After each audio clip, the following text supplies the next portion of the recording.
Hi, this is Casey Foote, your educational technology consultant with LearnStyle Limited.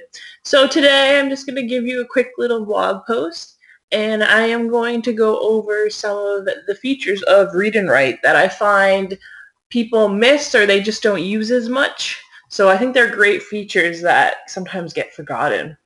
So the first one is Simplify Page. This is included in the Read and Write web reader, and it's awesome because what it will do is you click it and it will take your page and get rid of all the pictures and ads and make it just text. This can be great for if you have students that you want them to focus on their reading, or students that get easily distracted by pictures and ads, especially those students with ADHD. So I'll show you guys how to use it. So what you would do is you're going to go to your web page, and once you're on the web page that you want to read, you're going to click up here and click on the Read and Write toolbar. And sometimes it takes a couple seconds to open up. Once it's opened up, you're going to click right here on the Simplify Page button. So you're going to click that once. It's going to take it into another page because what it's doing is simplifying the page. And as you can see here, I just have the text. So now I can simply do what I would usually do with the Read and Write toolbar, highlight, press read, and it will start reading. So again, great feature, easy to use. Alright, so another feature I wanted to show is the translator. The translator is another one that I find just people maybe don't see a need for it as much. It's great for quickly translating from English to, there's a few different languages that are offered. So that's not offered on the Read and Write toolbar. But if you go into Google Docs and you see here you would just click, if you don't see it, open up the toolbar, and the translator is right there. So what you can do is take a word, highlight it, click the translator, and it's going to give you your options for what that word would be in the other languages. So where you go to change the translator, you go to Settings, and then you go to Language, and then you'll see you always probably want English unless you're a different language.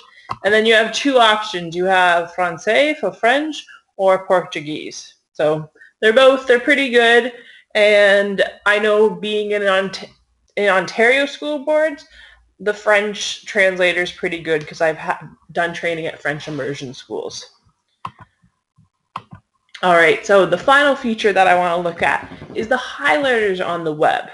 So people tend to use the ones in Google Docs, but one update that's been there for a while is the highlighters on the web reader.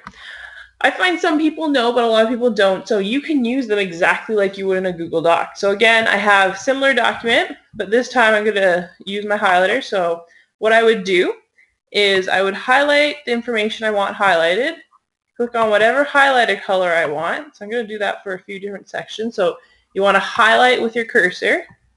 So you drag it across or double click. And one shortcut you can use, this is great for students that have a hard time with the mouse or fine motor skills aren't the greatest. You can hold down Shift on your keyboard and use the arrow keys and it will highlight. And you can do little by little or do the down arrow. And then I would click the highlighter. So once you've used the highlighters, you're going to click the Collect Highlights button. And then you want to check off what highlighters you use. You can leave them all checked off too. Click OK.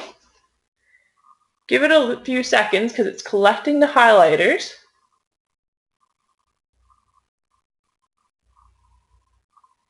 And then it puts them into a separate document.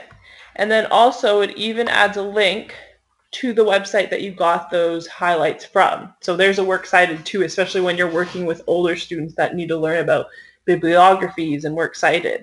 So this is great for the highlighters for research, for study notes, or for maybe finding definitions. That's just a few ways you can use them.